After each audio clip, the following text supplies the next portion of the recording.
In this quiet hollow of the Blue Ridge, where the stone of a chimney is all that stands, a story was born that the mountains have never let go. In the winter of 1831, 8 men came to the cabin of Charlie. Between September 14th and October 8th, 1932, 8 men died during systematic campaign by Frankie Silver, who'd eliminated everyone responsible for beating husband Charlie to death at family home during collection attempt for debt that Charlie had already paid. After county sheriff had declined to investigate homicide, despite medical evidence showing Charlie had been beaten with blunt objects, causing fatal skull fractures and internal injuries inconsistent with accident or natural death. After coroner's inquest had ruled death accidental, despite witness testimony from 3 children who'd watched 8 men enter home and had heard sounds of sustained beating before men had departed, leaving Charlie dying on floor after prosecutor had characterized declining to pursue charges as appropriate discretion, when deceased had been known troublemaker, whose associates were respectable businessmen, whose reputations shouldn't be damaged through accusations that evidence didn't definitively prove, beyond reasonable doubt. By October 12th, all 8 men who'd participated in beating were dead, their bodies discovered throughout Buchanan County, Virginia, where 34-year-old Frankie Silver had systematically eliminated attackers through methods demonstrating that when legal systems refuse to hold perpetrators accountable for killing husbands and fathers in front of traumatized children, then widows will deliver justice that courts decline to provide, even when evidence documented murder rather than accidental death. That official investigation had characterized beating as when protecting business interests exceeded obligations to prosecute homicides. Buchanan County, Virginia, occupied 504 square miles of rugged Appalachian mountain terrain in southwestern corner of state in 1932, populated by approximately 24,000 people, mostly working in declining coal mining operations that Depression economics had made increasingly marginal or farming small. Plots of steep hillside land, providing subsistence living when prices for crops had collapsed during economic crisis affecting entire nation. The county seat of Grundy was a small town of barely 1,000 residents nestled in narrow valley where Lavisa Fork River provided water and where coal trains carried diminished tonnages that unemployment and reduced industrial demand had made fraction of volumes that prosperous 1920s had transported.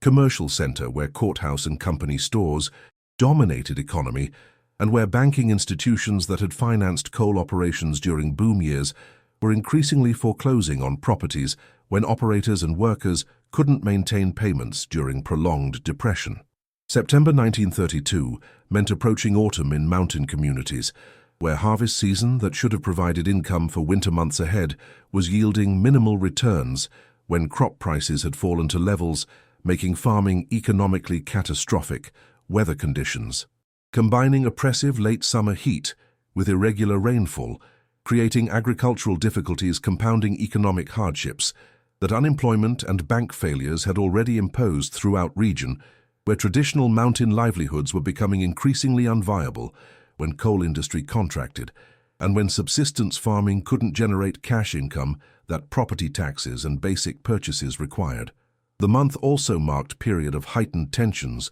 when debt collection agencies, representing banks and commercial operations, were attempting to recover loans that borrowers couldn't repay, efforts that sometimes escalated into violence when collectors employed intimidation tactics or when desperate debtors resisted demands for payments that economic circumstances had made impossible to provide. Frankie Silver was 34 years old in September 1932, had been married to Charlie Silver for 16 years since 1916, when both had been 18 years old, and had married. Following courtship during years when coal boom had created optimism about economic futures that depression would later destroy. Marriage that had produced 3 children ranging from age 5 to 14, who depended on parents' ability to maintain small farm on mountainside property that Charlie had inherited from father, who'd worked coal mines for 30 years before dying at age 52 from black lung disease that decades of breathing coal dust had caused. Charlie worked intermittently at coal operations when employment was available, supplemented irregular mining income through farming, and through occasional carpentry work that his skills made possible when customers could afford hiring labor rather than performing work themselves as economic necessity, increasingly required during Depression years, when cash was scarce, and when barter replaced monetary transactions for many exchanges. Charlie's death had occurred September 13, 1932, when 8 men, led by debt collector William Webb, had arrived at Silver home claiming that Charlie owed $120 on loan from Grundy Mercantile Company for farming equipment purchased 2 years earlier, debt that Charlie had actually paid in full during summer 1931, when good tobacco crop had generated cash, allowing him to settle accounts before depression had worsened, making such payments impossible. Charlie had shown Webb receipt proving payment, had explained that debt was satisfied and that appearing at home demanding. Money that wasn't owed was harassment, that Charlie would report to authorities if Webb didn't leave immediately, and didn't correct company records showing loan as outstanding, when actually it had been paid completely. Webb had rejected receipt as fabrication, had claimed that company records were authoritative, and that Charlie's document was forgery designed to avoid legitimate obligation, had demanded immediate payment, or had threatened that men accompanying him would seize property equivalent to debt amount plus collection fees that had accumulated during period when Charlie had supposedly been delinquent. Charlie had insisted that receipt was genuine, had offered to accompany Webb to courthouse where land records would show that lien had been released following payment, confirming that debt had been satisfied, had refused to allow seizure of property when obligation didn't exist, and when taking possessions would constitute theft rather than legitimate debt collection. Confrontation had escalated when Webb had ordered 7 men accompanying him to begin loading farming equipment onto truck. Despite Charlie's protests, Charlie had physically blocked doorway, preventing men from entering barn where equipment was stored. Struggle had developed when men had attempted to force past Charlie, who'd been defending property that Webb was attempting to seize based on debt that had already been paid. 3 children who'd been in house had witnessed through window, as 8 men had overpowered Charlie and had begun beating him with tools and with fists. Sustained assault lasting approximately 5 minutes, according to children's later testimony, describing how father had fallen and had stopped moving, but men had continued striking him before finally departing, leaving Charlie motionless on ground near barn. Frankie had been working in garden on opposite side of property when beating occurred, had heard children screaming, and had run to discover Charlie unconscious and, bleeding from head wounds and from injuries to torso that beating had inflicted, had attempted to revive him, but Charlie had never regained consciousness and had died approximately 20 minutes after Frankie had found him, according to county coroner's later examination. Frankie had immediately sent eldest son to fetch Sheriff Marcus Crawford, reporting that 8 men had beaten Charlie to death during attempted seizure of property for debt that had already been paid, had provided names of Webb and other attackers whom children had recognized as local businessmen and as employees of Grundy Mercantile, whose collection practices were notorious throughout county for employing intimidation and violence when borrowers couldn't make payments. Sheriff Crawford had arrived approximately 2 hours after Charlie's death, had examined body and had interviewed Frankie and children about what had occurred, had taken possession of receipt that Charlie had shown Webb proving that debt had been paid, had indicated that he would investigate beating and would determine whether criminal charges were warranted against 8 men who'd attacked Charlie. But Crawford's investigation had been perfunctory, had consisted primarily of interviewing Webb and other attackers who'd provided coordinated account, claiming that Charlie had initiated violence by attacking them with tools when they'd arrived to discuss debt repayment, that they'd defended themselves using minimal force necessary to prevent Charlie from causing injuries, that his death had been an unfortunate accident, resulting from his own aggressive behavior, rather than from excessive force that they'd employed during what they characterized as legitimate debt collection operation. Medical examination conducted by County Coroner Dr. William Bradford revealed that Charlie had died from skull fractures and internal injuries caused by sustained beating with blunt objects. Autopsy documented multiple impacts to head and to torso, inconsistent with defensive force or with accidental injuries that might have occurred if Charlie had fallen during struggle. Medical evidence clearly indicated that death had resulted from deliberate beating rather than from unintentional harm during legitimate self-defense. Bradford's report concluded that death was homicide caused by assault, finding that should have resulted in murder or manslaughter charges against 8 men who'd participated in beating that had killed Charlie Silver. But prosecutor David Harrison, who'd been elected with financial support from business community, including Grundy Mercantile's owners, had declined to pursue charges against Webb or other attackers, had characterized Charlie's death as unfortunate outcome of altercation that deceased had initiated through attacking debt collectors who'd been conducting legitimate business, had argued that charging respectable businessmen with murder based on claims that they'd employed excessive force during self-defense would be inappropriate when deceased had history of conflicts with creditors and when witnesses to beating were family members whose testimony might be biased. Harrison's decision reflected prosecutorial discretion that systematically protected business interests over working people, pattern that civil rights advocates had been documenting throughout Depression years as consciousness about economic injustice had increased following bank failures and foreclosures that had destroyed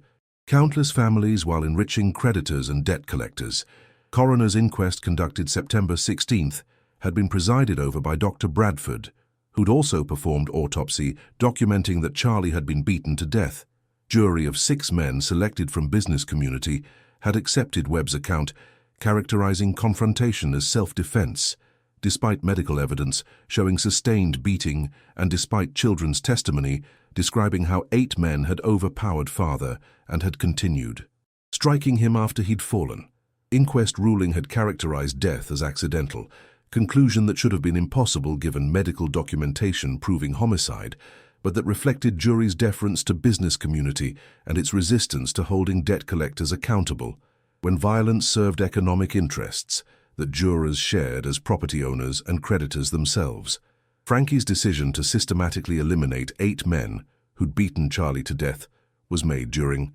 week following coroner's inquest, when she'd realized that legal systems would provide no accountability for husband's murder, that allowing attackers to continue operating as debt collectors without consequences would mean accepting that some killings were beyond prosecution when victims were poor and when perpetrators were businessmen whose economic power made them seem untouchable regardless of evidence documenting their crimes. Frankie understood that systematic campaign would result in her death or imprisonment, but believed that protecting other families from debt collectors who killed with impunity and that avenging Charlie's murder justified sacrificing freedom when alternative was accepting that his death would go unpunished while men responsible continued terrorizing community through collection practices employing violence that legal system refused to address. The systematic elimination began September 14th, day after coroner's inquest, when debt collector Thomas Mitchell was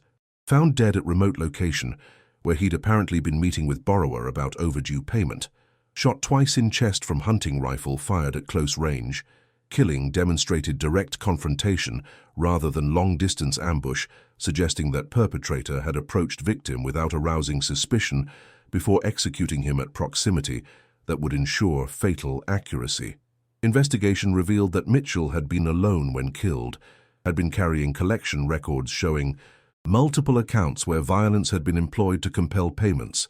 Documents suggested pattern of intimidation that debt collection agency had systematically employed throughout Depression years when desperate borrowers had no resources for making payments that economic circumstances had rendered impossible. Deputy William Bradford, who'd accompanied Webb during beating that had killed Charlie, died September 17th under similar circumstances, shot 3 times while conducting collection visit. At isolated farmhouse, killing occurred despite Bradford having been armed, when debt collectors routinely carried weapons for intimidation purposes and for protection against borrowers who might resist collection efforts violently.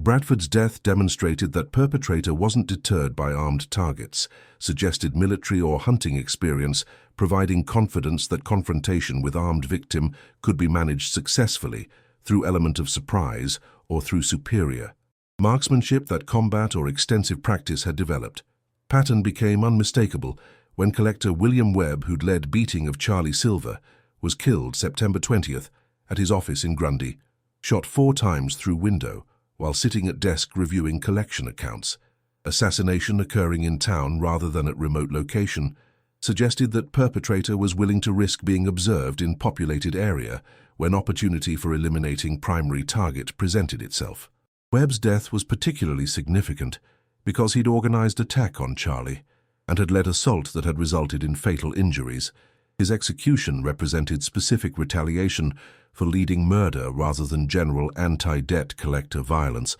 that authorities initially suspected might be motivating attacks when economic desperation during Depression had created widespread anger at creditors and collection agencies whose actions were destroying families and farms throughout Appalachian regions. Additional collectors died throughout late September and early October, with killings occurring through shootings, through poisoning that investigations suggested had been administered in food or drink, through explosion that destroyed vehicle when collector had started engine, diverse methods creating uncertainty about how attacks would occur and making protection difficult when threats could employ various means that required different defensive responses. Deaths demonstrated planning and preparation, suggesting that perpetrator had compiled detailed information about victims' routines and vulnerabilities, had researched methods for killing, had executed systematic campaign rather than acting from momentary rage or temporary emotional disturbance that might have suggested diminished capacity or insanity defense if prosecution occurred. By October 8th, 8 men were dead from systematic campaign that had proceeded with precision, suggesting careful planning. Despite perpetrators' lack of obvious resources or sophisticated equipment that professional assassin might possess, elimination of all participants in Charlie's beating within 25 days demonstrated determination and capability that authorities hadn't anticipated from widow managing small farm with 3 children, dependent on her labor, when husband's death had eliminated primary source of family income. Recognition of perpetrator's identity came from ballistic analysis matching bullets, recovered from shooting victims to rifle that neighbors reported having seen Frankie Silver practicing with during weeks following Charlie's death, when she'd explained that learning shooting was necessary for protecting property and family now that husband wasn't available for providing security that mountain living sometimes required.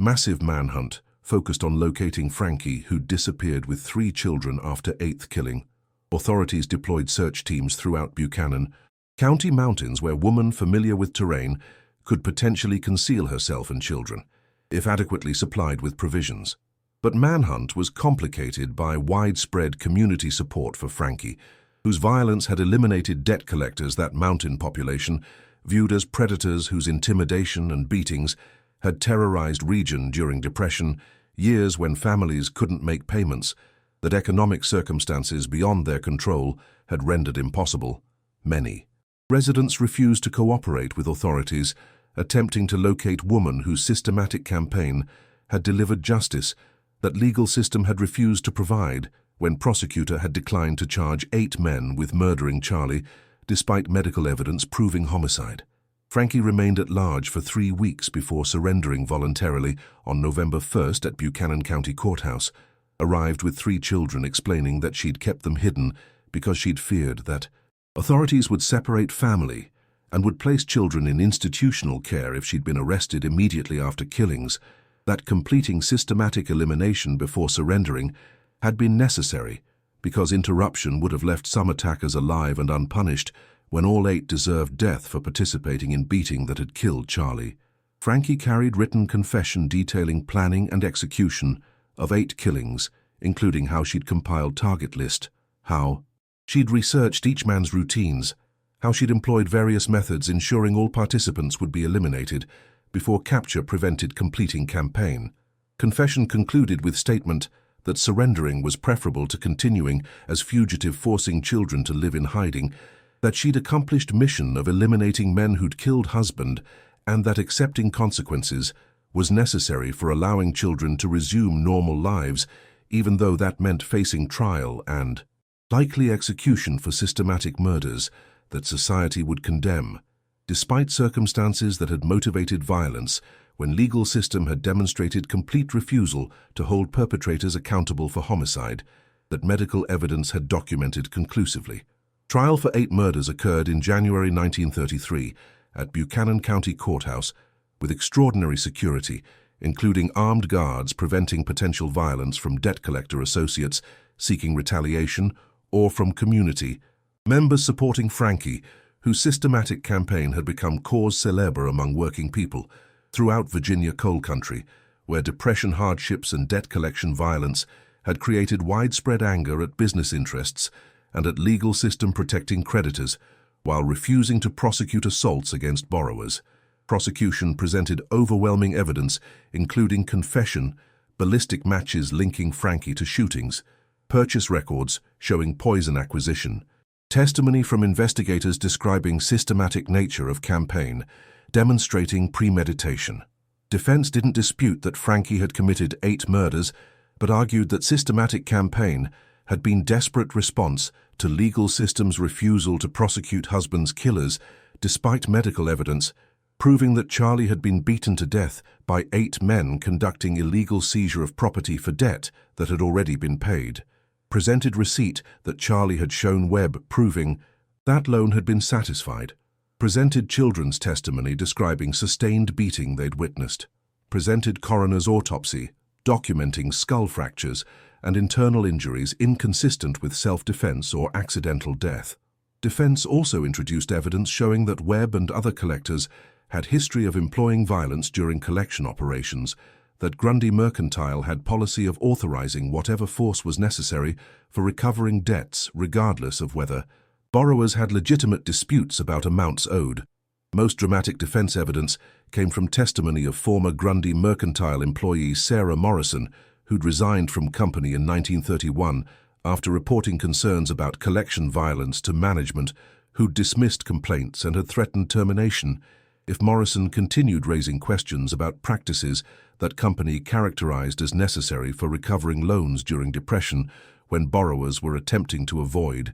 legitimate obligations. Morrison testified that she'd witnessed dozens of collection operations during 1930-1931 where collectors had employed intimidation and physical violence to compel payments, explained that company policy explicitly authorized violence as acceptable collection method when borrowers resisted demands or when seizure of property required overcoming physical resistance. Morrison's testimony was corroborated by company documents she'd preserved showing internal communications, discussing collection methods, and showing management approving violent tactics when necessary for protecting creditor interests and for maintaining reputation that would deter future resistance from borrowers who might otherwise attempt disputing debts or refusing seizures. Documents proved that Frankie's claims about systematic violence weren't desperate fabrications, but were accurate descriptions of how Grundy Mercantile and similar operations had been conducting collections throughout. Depression years when economic desperation had created unprecedented numbers of delinquent accounts that companies attempted to resolve through intimidation and force rather than through negotiation or through court proceedings that legal collection should have employed. Prosecution attempted to discredit Morrison's testimony through emphasizing that she'd been disgruntled former employee with personal grudges against company, and through arguing that even if debt collectors had problems with violent practices that didn't justify Frankie's systematic murder of 8 men who'd been attempting to recover legitimate debts that borrowers owed. Prosecutor emphasized that appropriate response to Charlie's death would have been civil lawsuit seeking damages rather than vigilante campaign killing people, whose individual culpability for fatal beating might have varied when some participants might have employed less violence than others or might have attempted to prevent excessive force that primary attackers had employed. Jury deliberated 9 days before returning guilty verdicts on all 8 murder counts. Longest jury deliberation in Buchanan County history reflected internal debates about whether Frankie's circumstances created mitigation, even though law clearly prohibited systematic killing regardless of provocations or system failures. Jurors explained afterward that they'd been deeply sympathetic to Frankie's position and had been outraged by legal system's refusal to prosecute Charlie's killers despite medical evidence proving murder, but that overwhelming evidence of premeditated killings made conviction mandatory, even when moral complexity made simple guilty verdicts seem inadequate for capturing reality that legal and economic systems' failures had created situation where desperate widow had employed violence that courts condemned. Judge sentenced Frankie to death by electrocution, Virginia's capital punishment for multiple premeditated murders. Sentence: was mandatory given jury's findings, even though circumstances were extraordinary, and even though many observers believed that debt collectors whose violence had killed Charlie bore responsibility exceeding what Frankie could be held accountable for when legal frameworks treated her systematic eliminations as crimes, while immunizing business practices, employing violence from equivalent prosecution through characterizing collection beatings as civil matters rather than criminal assaults deserving charges. Frankie's execution was scheduled for March 1933, but attracted national attention from women's rights organizations and from labor advocates, highlighting how economic system and legal failures created desperate responses. Petitions seeking clemency gathered over 350,000 signatures, arguing that executing widow, who'd been responding to husband's murder that authorities had refused to prosecute, represented compounding injustice rather than delivering appropriate punishment, that debt collectors' violence had destroyed family-creating circumstances where systematic eliminations that courts condemned had been motivated by failures exceeding individual culpability. Virginia Governor John Pollard reviewed clemency petition in February 1933, commuted sentence to life imprisonment, citing extraordinary circumstances while maintaining that systematic murder of 8 men couldn't be excused regardless of legal system failures or debt collection violence. Motivating campaign. Pollard's commutation reflected political calculation, balancing business community opposition to clemency against widespread public sympathy for women whose violence had exposed real problems with Depression-era debt collection practices that were destroying families throughout Appalachian regions. Decision also reflected recognition that executing Frankie would create martyr for labor and economic justice movements that were organizing throughout Virginia coal country, where working people's anger at creditors and at legal system protecting business interests was creating potential for broader unrest during period when communist organizers and union advocates were active throughout region. Commutation allowed government to avoid appearance of executing victim of legal system's corruption while still punishing violence that couldn't be condoned publicly, even when privately. Many officials acknowledged that institutional failures had created circumstances provoking desperate response. Frankie served 28 years at Virginia State Penitentiary for Women before dying in 1961 at age 63 from complications of tuberculosis that inadequate prison medical care had allowed to progress untreated until disease had caused permanent lung damage, requiring hospitalization during final months that prison officials had reluctantly provided when advocacy organizations had pressured them to ensure humane treatment. She was buried in family cemetery on Buchanan county property that her children had maintained during decades of imprisonment. Funeral attended by approximately 800 community members, including many who'd supported her campaign and who viewed systematic eliminations as justified response to legal and economic systems that had destroyed innocent families while protecting violent debt collectors. During 28 years of imprisonment, Frankie became symbol for movements challenging debt collection practices and advocating accountability for business violence against working people. Her case was cited extensively by labor organizations and by economic justice advocates, highlighting how Depression-era systems had prioritized creditor interests over human lives and how legal frameworks had protected businesses, employing violence while prosecuting victims who'd responded to attacks that authorities had refused to address through official channels. Her story also resonated with women's rights movements emerging during 1940s, 1950s, challenging legal doctrines that had historically denied women agency and had treated them as property requiring male protection rather than as autonomous individuals capable of defending themselves and families when institutions failed to provide security. 3 children who'd witnessed father's murder and who'd lost mother to imprisonment suffered lasting trauma from watching Charlie being beaten to death and from understanding that legal system had protected killers while punishing woman who'd avenged murder, that authorities had characterized as accidental death despite medical evidence proving homicide. Eldest son Robert, who was 14 when Charlie died, assumed responsibility for raising younger siblings with assistance from extended family and from church community, managed to keep siblings together rather than allowing them to be separated through foster care placements that county welfare officials had proposed when Frankie was convicted and imprisoned. Robert became advocate for debt reform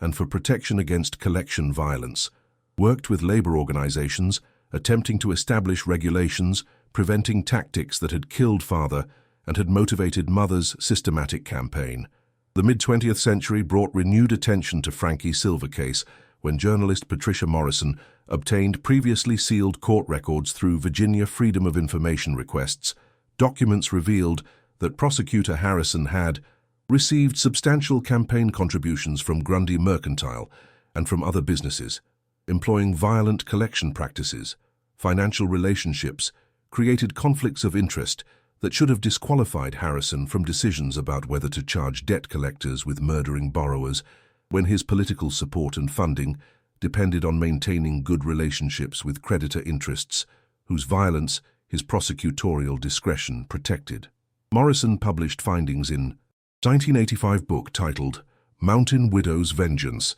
How Depression-Era Debt Collectors Murdered with Impunity and Created Appalachian Avenger. Comprehensive examination documenting Charlie's death through medical records, children's witness testimony, coroner's inquest dismissing evidence, prosecutors' conflicts of interest, Frankie's systematic elimination campaign, Morrison's testimony about company policies authorizing violence, trial and imprisonment. Morrison's research discovered details that decades had obscured, found that Charlie hadn't been debt collectors' only victim, when at least 5 additional borrowers throughout Buchanan County had died during collection operations between 1930 and 1932, deaths that authorities had characterized as accidents or as results of borrowers' violent resistance, despite medical evidence in some cases suggesting sustained beatings similar to assault that had killed Charlie. Most shocking discovery was documentation proving that Grundy Mercantile executives had known about collectors employing lethal force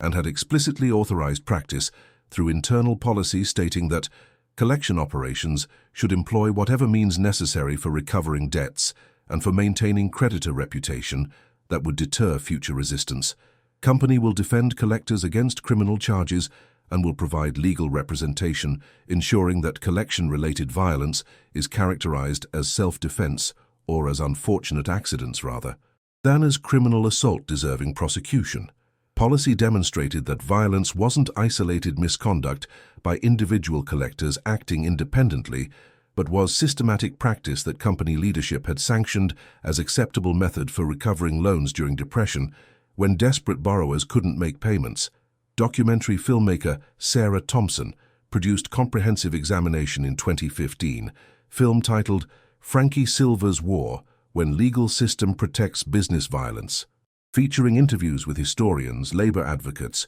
Morrison discussing research findings, descendants of Frankie and Charlie expressing perspectives on whether systematic elimination of 8 collectors had been justified response to murder and to legal system failures, or whether violence had exceeded what circumstances warranted, even acknowledging that Charlie had been killed and that authorities had refused to prosecute despite medical evidence. Documentary presented balanced account, acknowledging both horrific injustice of Charlie's murder and of legal system protecting killers, while also recognizing that 8 systematic executions had created victims whose families had suffered losses regardless of deceased collectors' participation in violence. Most powerful segment featured interview with Jennifer Carter, age 48 in 2015, and granddaughter of Charlie and Frankie Silver, describing how learning about family history had motivated her advocacy for consumer protection and for regulating debt collection industry, preventing practices that had killed grandfather and had motivated grandmother's campaign. Jennifer explained that, discovering that grandfather Charlie had been beaten to death by 8 debt collectors during illegal seizure attempt for debt he'd already paid, and that prosecutor had refused to charge killers, despite medical evidence proving murder because he'd received campaign contributions from debt collection company, helped me understand that business violence against working people isn't just historical problem, but continues affecting families today when collection agencies employ intimidation and harassment, knowing that legal protections are inadequate and that prosecutors are often reluctant to pursue charges against businesses whose political support and financial contributions create conflicts preventing objective prosecution. Documentary's most controversial revelation came from newly discovered personnel files showing that at least 3 of 8 collectors Frankie had killed had privately expressed concerns about company policies, authorizing lethal force to supervisors who dismissed complaints and had warned that continued objections would result in termination, and that collectors who refused to employ violence when management deemed necessary would be replaced by personnel willing to follow company directives regardless of legal or moral concerns. Files proved that some victims had been reluctant participants in violence rather than enthusiastic enforcers, that Frankie's systematic campaign hadn't discriminated between primary organizers like Webb and coerced followers whose participation had been motivated by fear of professional retaliation rather than by personal commitment to violent collection practices. Discovery of personnel files documenting collectors' private objections generated debates among Frankie's supporters about whether systematic elimination of all 8 had been justified when some victims had borne limited personal responsibility for violence that company leadership and that primary enforcers had organized, whether distinguishing between willing participants and coerced followers should have affected targeting decisions, whether killing people whose culpability varied significantly represented excessive response, even when acknowledging that debt collection violence had been systematic and that Charlie's murder had been completely unprosecuted, despite medical evidence. Proving homicide. Virginia conducted review in 2016, examining whether posthumous acknowledgement of legal system failures was warranted, given documentary evidence proving that Prosecutor Harrison had conflicts of interest that had prevented objective decision about charging debt collectors who'd killed Charlie. Review concluded that while evidence of prosecutorial conflicts and of company policies authorizing violence is substantial and clearly demonstrates that legal system failed to protect Charlie Silver from murder, state statutes don't provide mechanisms for posthumously acknowledging institutional failures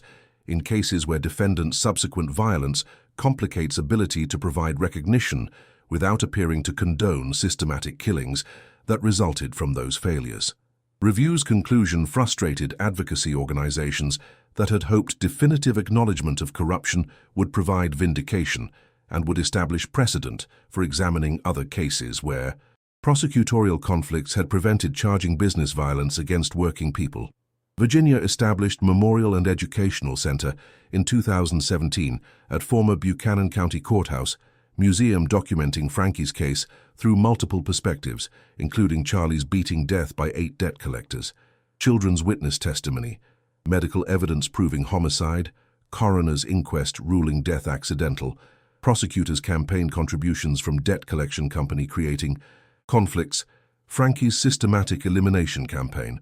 Morrison's testimony about company violence policies, trial and imprisonment, newly discovered documents proving company-authorized lethal collection practices, personnel files showing 3 collectors had objected. Museum presented balanced historical account, refusing to characterize Frankie as unambiguous hero or as terrorist, whose violence exceeded justification, acknowledged both legal system corruption, protecting business violence, and 8 deaths affecting families, regardless of deceased collectors' individual responsibility for company policies. Central exhibit featured side-by-side displays contrasting Charlie's documented murder with legal systems' refusal to prosecute and with company policies authorizing violence. Visitors could read internal Grundy mercantile communications approving whatever means necessary for debt collection, could view Prosecutor Harrison's campaign contribution records showing financial dependence on businesses whose violence his discretion protected, could examine personnel files showing collectors' objections that supervisors had dismissed, then could view competing interpretations from historians and ethicists about whether systematic violence was justified response to institutional corruption or whether alternative approaches should have been pursued despite legal systems' demonstrated unwillingness to prosecute business violence. Memorial Room honored Charlie Silver and 5 additional borrowers killed during debt collection operations, 1930-1932, whose deaths authorities had characterized as accidents despite medical evidence, in some cases suggesting sustained beatings, Memorial acknowledged that multiple people had suffered from systematic business violence that legal system had refused to address while businesses employed intimidation and assault as standard collection practices. Memorial included audio recording from Jennifer Carter, describing how discovering family history had motivated her consumer protection advocacy work, attempting to prevent similar tragedies. Museum's final exhibit examined broader question that Frankie's case raised about accountability when businesses employ violence against working people and when legal systems refuse to prosecute because prosecutors depend on business community support. Memorial wall posed question: what should families do when businesses kill loved ones and when authorities refuse to hold perpetrators accountable because financial relationships create conflicts, preventing objective prosecution? Alongside competing responses emphasizing legal channels despite their failures versus desperate measures when institutions demonstrate complete unwillingness to prosecute business violence regardless of evidence proving crimes. By 2024, Frankie Silver's case remained most studied example in courses examining prosecutorial conflicts of interest and business violence against working people during Depression era, case studied in debt collection regulation training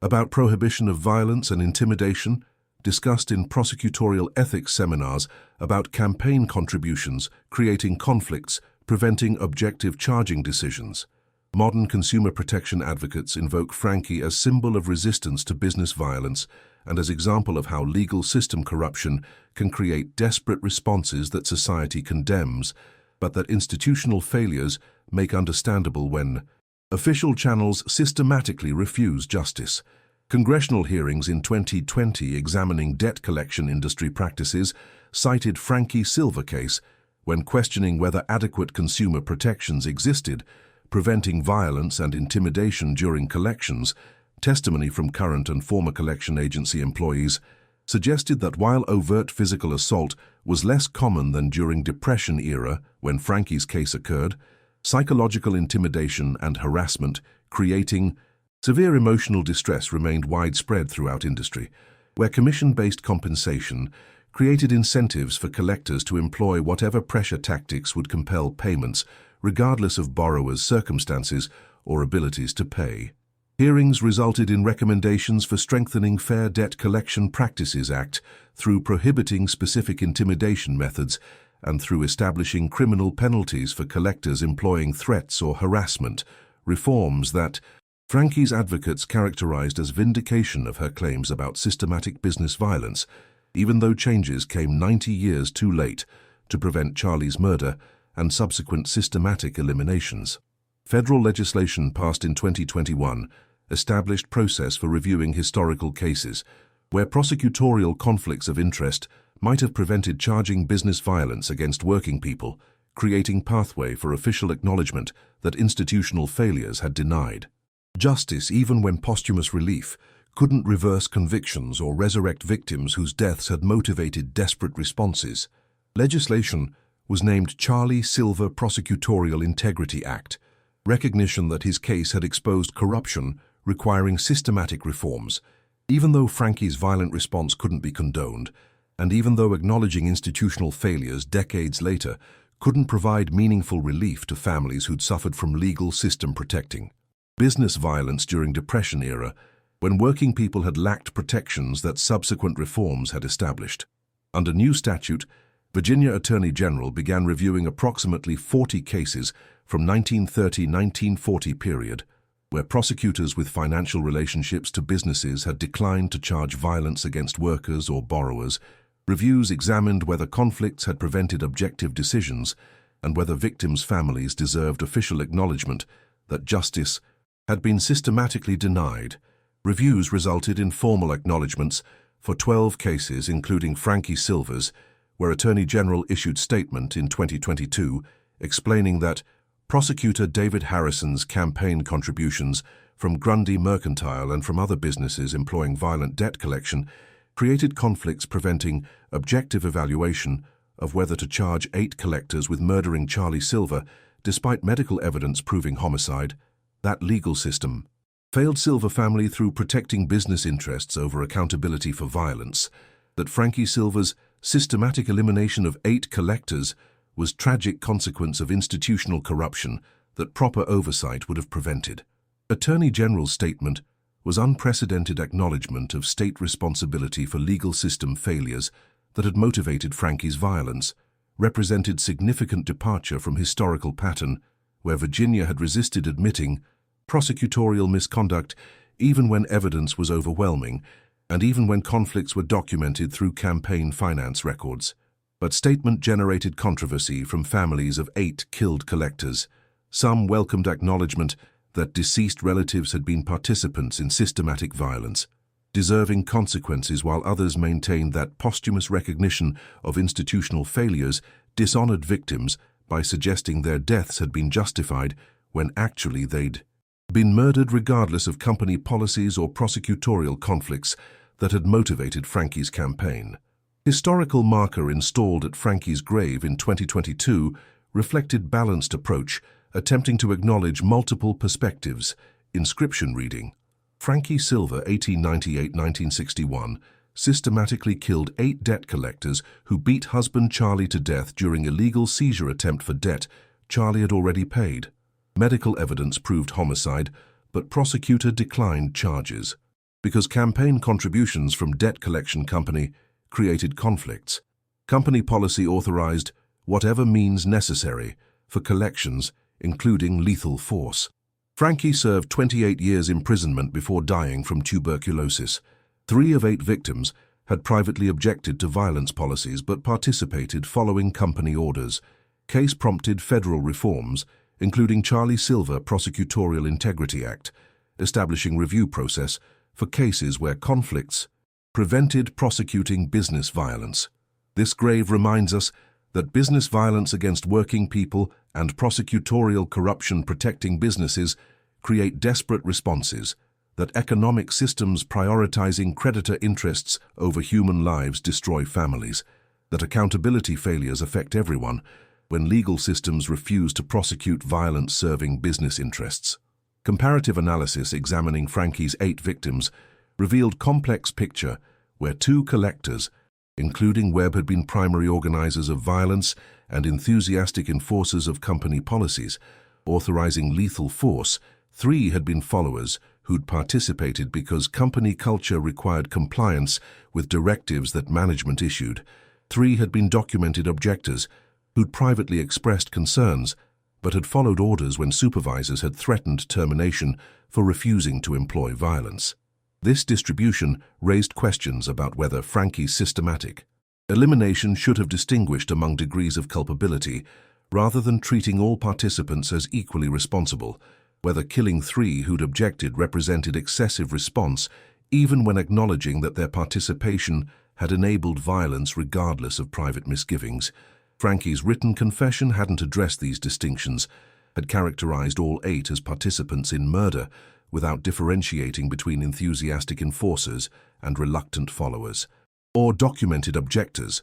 suggested that she'd viewed anyone who'd contributed to Charlie's death as equally guilty regardless of their private positions or their degrees of agency in organizing assault. Modern analysts examining confession debate whether distinction would have been practically possible during planning phase, when identifying which collectors had objected privately would have required access to personnel files that weren't available until decades later, whether expecting such. Discrimination was reasonable when desperate widow planning campaign of vengeance would have focused on participation in fatal beating rather than on motivations that internal documents later revealed. Descendants of Frankie, including Jennifer Carter, who'd become prominent consumer protection advocate, expressed nuanced perspectives about grandmother's systematic violence. Jennifer acknowledged that campaign had exposed real problems with debt collection industry and with prosecutorial conflicts, but emphasized that killing 8 people, including 3 who'd objected, created victims whose families deserved recognition that simplified narratives celebrating resistance often failed to provide. Jennifer's balanced position created controversy within family, where some members maintained that Frankie's actions should be defended unconditionally as justified response to business tyranny and legal corruption, while others agreed with Jennifer that moral complexity required acknowledging both. Institutional failures and excessive violence that had killed people whose degrees of responsibility varied significantly. Federal legislation establishing review process for historical cases prompted examination of broader patterns where prosecutors with financial relationships to businesses might have declined charging violence against workers or consumers. Department of Justice investigation reviewed approximately 200 cases from 1920 to 1950 period, identifying 63 where conflicts seemed likely based on campaign contribution patterns and on prosecutors' subsequent decisions, declining charges despite evidence suggesting criminal assault or homicide. Reviews resulted in 15 official acknowledgements of institutional failures and 7 living victims or family members receiving formal apologies from states whose legal systems had protected business violence through prosecutorial discretion, serving political and economic interests rather than justice. Contemporary debates about appropriate memorialization of Frankie's case reflected broader conflicts about how societies should remember complex historical figures whose legitimate grievances motivated indefensible methods, about whether acknowledging business violence and prosecutorial corruption meant condoning systematic killing that had targeted debt collectors whose individual culpability varied, about how to honor victims while recognizing institutional failures that had provoked desperate responses. Annual memorial services held at Buchanan County attracted both supporters celebrating Frankie's resistance and critics condemning systematic violence. Gatherings demonstrated persistent disagreements about limits of justified resistance when business and legal system corruption destroys innocent families. Modern consumer protection movements and economic justice organizations invoke Frankie as symbol of resistance to business violence and legal corruption, argue that her case demonstrates why workers and borrowers must organize collectively for protecting themselves when individual families confronting powerful businesses and corrupt legal systems face impossible odds, and when desperate measures become necessary for exposing institutional failures. Critics counter that celebrating systematic killer encourages extremism and undermines legitimate debt collection, even when acknowledging that specific cases involved violence deserving prosecution through official channels rather than through private vengeance creating additional victims. The enduring legacy of Frankie Silver's 1932 campaign continues shaping debates about business accountability for violence, about prosecutorial conflicts preventing objective charging decisions, about whether systematic killing can ever be justified when responding to unprosecuted murder, about how societies should memorialize events where legitimate grievances motivated excessive violence. These questions remain unresolved 92 years after Charlie's murder, and Frankie's systematic response persist wherever businesses employ violence, knowing prosecutors won't charge due to financial relationships, wherever working people must decide between accepting that legal systems won't provide justice and employing desperate measures that society condemns but that corruption sometimes provokes. Until next time, remember that Frankie Silver killed 8 debt collectors who beat husband Charlie to death for debt he'd already paid. That medical evidence proved homicide, but prosecutor declined charges because campaign contributions from debt collection company created conflicts. That company policy authorized lethal force for collections, that 3 of 8 victims had privately objected but participated following orders, that Attorney General 2022 statement acknowledged institutional failures, that case prompted federal reforms establishing review process for prosecutorial conflicts cases, and that ultimately business violence and legal corruption create tragedies affecting multiple generations when accountability mechanisms fail and when desperate responses become necessary for exposing institutional failures, protecting business interests over human lives and justice. If this complete expanded story made you grapple with irreducible complexity of business violence and legal corruption across 92 years, the discovery that 8 debt collectors beat Charlie to death during illegal seizure for debt he'd already paid, with receipt proving payment, the prosecutor's refusal to charge killers because campaign contributions from debt collection company created conflicts preventing objective prosecution, the company policy explicitly authorizing whatever means necessary including lethal force for debt collection. The systematic elimination of 8 collectors, including 3 who'd privately objected to violence policies but had participated following company orders threatening termination. The impossible. Questions about whether killing 8 people could ever be justified when responding to unprosecuted murder, and whether victims whose degrees of culpability varied should have been distinguished. Leave your like and share. Subscribe for stories examining how business violence and prosecutorial corruption create desperate responses, how campaign contributions prevent objective charging decisions when prosecutors depend on business community support, how systematic violence affects everyone when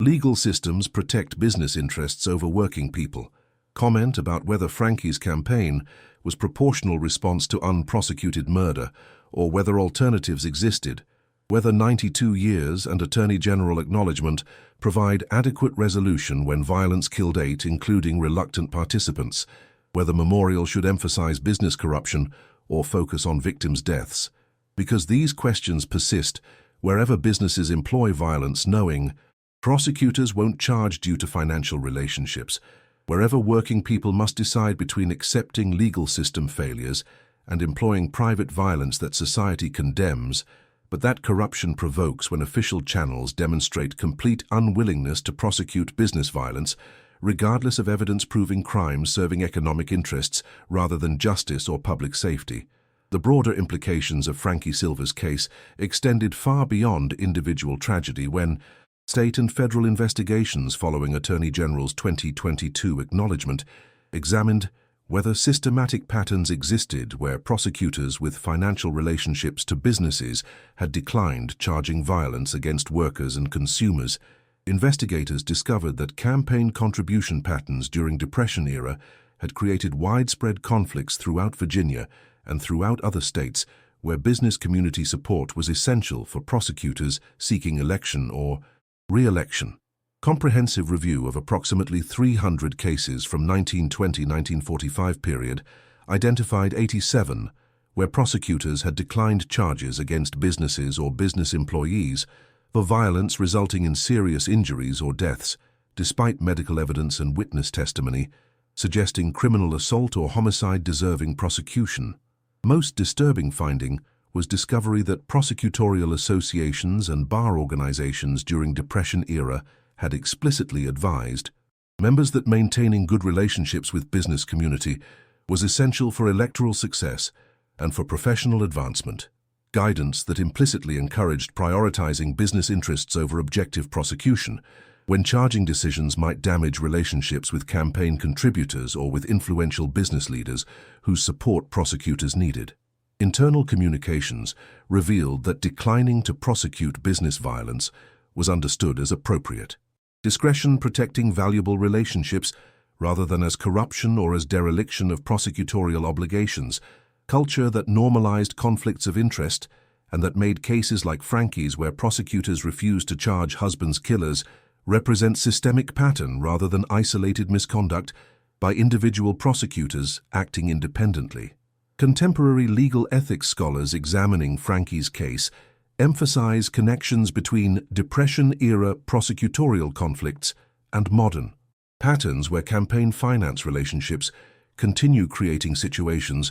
where prosecutors are reluctant to charge businesses or wealthy defendants whose political support and financial contributions create dependencies, preventing objective evaluation of cases. Scholars point to ways that Citizens United decision and subsequent campaign finance deregulation have intensified conflicts that Frankie's case exemplified, argue that without comprehensive reform, eliminating or severely restricting prosecutor campaign contributions from entities that might become targets of prosecution, institutional biases protecting business and wealth over working people and poor defendants will continue affecting charging decisions regardless of formal ethics rules nominally prohibiting conflicts. Frankie's 3 children, who'd witnessed father's murder and who'd lost mother to imprisonment, became advocates for campaign finance reform and for establishing independent prosecution of business violence, worked with good government organizations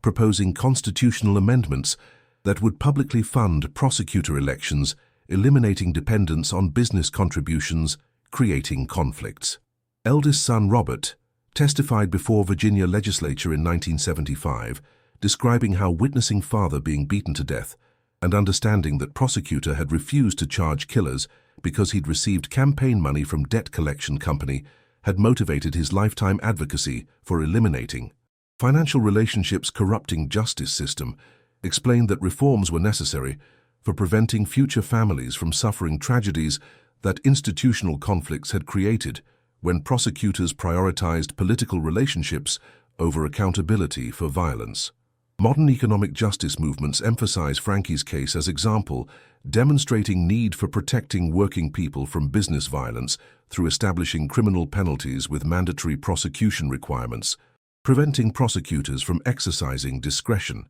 declining charges when businesses employ assault or intimidation against employees or consumers. Reformers propose statutes requiring special prosecutors without business community ties when violence by businesses or business employees results in serious injuries or deaths, argue that normal prosecutorial discretion cannot be trusted when financial relationships and political dependencies create systematic biases protecting businesses from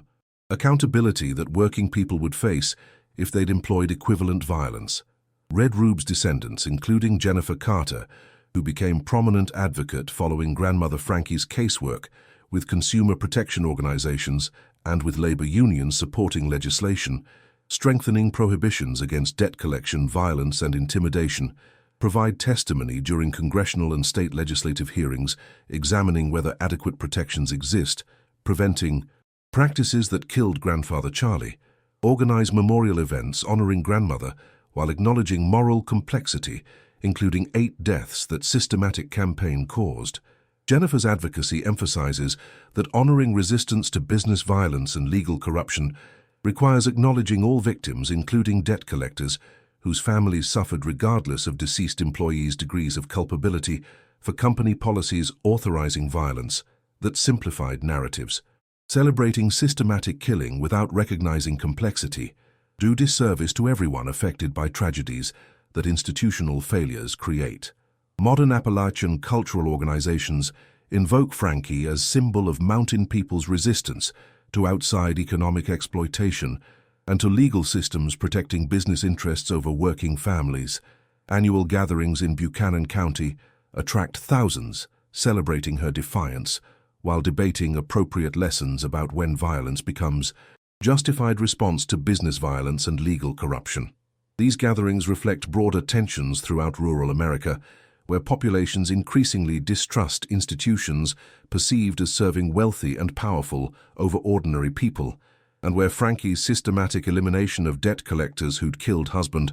resonates with contemporary concerns about economic inequality and about legal system failures, providing accountability when businesses harm workers or consumers. By 2024, legacy of Frankie Silver's 1932 campaign continues influencing debates about business accountability for violence, about prosecutorial conflicts preventing objective charging decisions, about whether systematic killing can ever be justified when legal remedies fail, about how societies should memorialize complex figures whose legitimate grievances motivated indefensible methods, creating additional victims whose losses deserve recognition. Annual memorial services, museum exhibits presenting multiple perspectives, ongoing advocacy by descendants attempting to honor both resistance and victims, congressional and state legislative hearings citing case when examining campaign finance reform and business violence prevention proposals, all demonstrate that 92 years haven't resolved fundamental questions